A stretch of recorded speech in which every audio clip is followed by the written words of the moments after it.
heard her scream his name. Not once, twice. The first time she screamed into the phone and the line went dead. The second time she screamed from inside a moving truck as it flew past him in the dark. He was right there, 7 blocks from where she stood. He was already in his car. He was already chasing her, and he still lost her. That's what makes the disappearance of Angela Hammond so devastating. Not just that it happened, but how close it came to ending differently. A few seconds earlier, a road with more traffic, a transmission that held together just a little longer. She'd still be here, but she's not. And over 3 decades later, no one has ever been charged. No body has ever been found. And the man in the green truck has never been identified. This is beyond the case. Before we get to the night everything fell apart, you need to know who Angela Hammond was, because in cases like this, it's easy for the victim to become just a name on a screen, just a face on a missing persons poster. And Angie Hammond was so much more than that. She was 20 years old. She grew up in Clinton, one of those tight-knit Midwestern towns where everybody knows everybody, the kind of place where the Friday night football game is still an event. She graduated from Montrose High School, where by all accounts she was popular, warm, and full of energy, the kind of person who lit up a room. After graduation, she was working at a local bank, saving money, building towards something. She was also enrolled at Central Missouri State University because Angie wasn't someone who sat still. She had plans, she had ambition. And then in January of 1991, she got the news that would reshape everything. She was pregnant. Now, in a lot of stories, that's where things go sideways. But not here. Her boyfriend, 18-year-old Rob Schaefer, her high school sweetheart, proposed immediately. And those who knew them say he meant every word of it. The two families were excited. The couple was excited. They moved into a mobile home together, started talking about the wedding, started dreaming about the baby. Rob planned to join the military later that year to give them a stable future. By all accounts, this was a good relationship, a real one. 2 young people figuring it out and choosing each other anyway, which is exactly why what happened on April 4th, 1991 is so completely, utterly cruel. That Thursday started like any other. Angie and Rob spent part of the day together and then attended a barbecue at her mother's home that evening. Normal stuff, good stuff. Afterward, Angie dropped Rob off at his family's house. He'd promised to babysit his younger brother while his mom worked a night shift. She drove away just after 10 o'clock. She told him she'd call later. That was the last time anyone who loved her saw her face. At approximately 11:15 at night, Angie stopped at a payphone. It was located at the corner of Jefferson Street and 2nd Street, right in the center of Clinton's 7 blocks from Rob's house. She didn't have a phone at home, so this was how they communicated. Nothing unusual about it. She called Rob to tell him she was tired. She was 4 months pregnant, and she'd had a long day. She was going to skip meeting up, going to go home, take a bath, get some sleep. They chatted for about half an hour, the easy, comfortable conversation of 2 people in love. Plans for the future. Talk about the baby. Just life. And then Angie noticed something. A green pickup truck, older model, 2-toned, late 1960s to early 70s, was circling the block, slowly, repeatedly. She described it to Rob as she watched it. She noted a distinctive decal on the rear windshield, a fish jumping out of water. The truck kept circling. Then it pulled up right next to the payphone and stopped. The driver got out. Angie, still on the phone with Rob, quietly described him. Male, wearing glasses, with a beard and mustache. He was shining a flashlight at the ground near his truck, like he was looking for something he'd dropped. It was clearly a pretense. There was nothing there. He was stalling. He was watching her. Rob, listening on the other end of the line, felt the first cold trickle of dread. Then, the line went dead. The last thing Rob heard before the silence swallowed everything was a man's voice, calm, almost conversational, saying, "I didn't need to use the phone anyway." And Angie screaming. Rob didn't hesitate. He ran out of the house, jumped in his car, and floored it toward the payphone. 7 blocks. He would have been there in under 2 minutes. But as he tore through the empty streets of Clinton, a truck came flying toward him from the opposite direction, windows down, moving fast. It was the green pickup.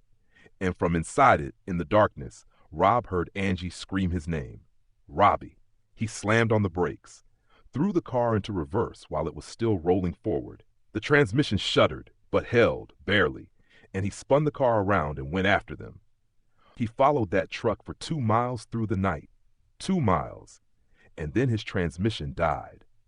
The car shuddered to a stop in the middle of the road. Rob could see the truck's taillights in the distance, getting smaller, then nothing.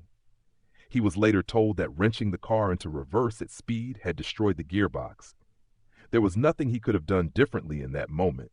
He made the only move available to him. But he couldn't restart the car. He couldn't call for help. He was on foot in the dark. By the time police responded, the truck was long gone. Rob Schaefer had managed to catch a partial plate number before losing sight of it, the letters XY, but the rest was caked in dirt. Deliberately, investigators would later suspect. Angela Hammond was never seen again. The Clinton Police Department launched an immediate and extensive search. Missouri State Highway Patrol joined the effort. Aerial searches, ground searches, roadblocks. They began cross-referencing late 60s and early 70s green Ford F-150 pickup trucks registered in the area. There were reportedly around 1,600 vehicles matching that description in Missouri alone. None of them led anywhere conclusive. In the early days, investigators did look at Rob Schaefer. That's standard procedure. In cases involving a missing woman, the partner is always looked at first. But Rob cooperated fully from the very beginning. He submitted to questioning. He took a polygraph examination and passed it. Within days, multiple independent witnesses came forward to say they had also seen a strange man in a green truck circling the parking lot that night, confirming Rob's account entirely. He was cleared within a week, and the Hammond family never doubted him. Not for a moment. The case received national attention when it was featured on Unsolved Mysteries, one of the most watched episodes the show ever aired.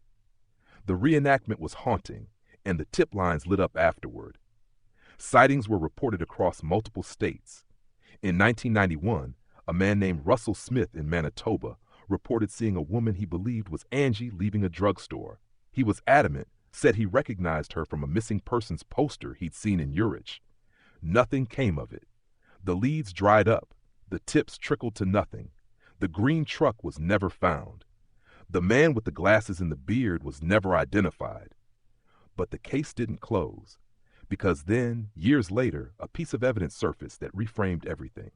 Around the time of Angie's disappearance, there was a man living in Clinton, a confidential informant who had helped law enforcement dismantle a significant narcotics operation in the area. His testimony had been central to the case. And when his identity was exposed during the proceedings, the people he'd helped put away were furious. On the night of April 4th, 1991, the same night Angie Hammond was abducted, this informant received a letter. It had been assembled in the style you've seen in every crime movie, cut and paste letters from newspapers, a ransom note aesthetic. But its contents were specific, disturbingly specific. It was addressed to the informant using his protected court number, the one assigned to keep his identity secret. It mentioned his estranged wife by her first name, and it read in part, "People like you deserve what you get. We know where your foxy daughter is at. She will see us soon." The letter was postmarked April 4th, 1991. The informant had a daughter. She lived in Clinton, Ma, and she looked strikingly like Angela Hammond. Same build, same general features, same town, same night. Investigators now believe, and Clinton Police Department have publicly stated, that Angela Hammond was likely the victim of a mistaken identity abduction. That the men in that green truck were not after Angie at all. They were after the informant's daughter, as revenge, as a message, as punishment for the testimony that had unraveled their operation. They grabbed the wrong girl. They grabbed a 20-year-old bank clerk who was 4 months pregnant and calling her fiancé goodnight, and they never corrected their mistake. Or if they did, they never came forward. Police have also pointed to connections with 2 other cases from the same period in West Central Missouri. Trudy Darby, a store clerk who was abducted and murdered in 1991, and Cheryl Kenny, who vanished after closing up her store on February 27th of that year, just 5 weeks before Angie disappeared. Both cases, Young women, small towns, gone without explanation. Whether these cases are connected to Angie's disappearance has never been confirmed, but investigators have never fully ruled it out.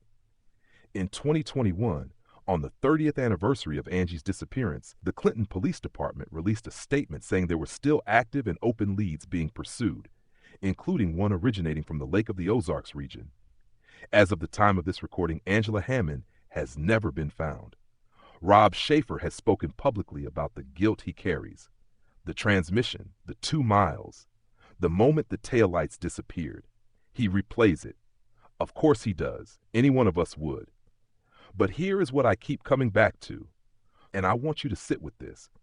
Rob did everything right. He picked up the phone, he listened, he ran to his car in under a minute, he chased the truck for 2 miles in the dark, he got a partial plate, he gave police everything he had. The witnesses came forward. The description was detailed.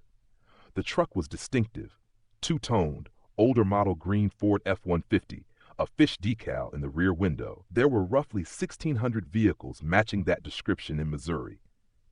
And yet, somewhere out there, someone knows what happened in Clinton on the night of April 4th, 1991. Someone saw that truck. Someone knows who was driving it. Someone knows what happened to Angie after those taillights disappeared into the dark. Angie Hammond was 20 years old. She was engaged to a man who loved her.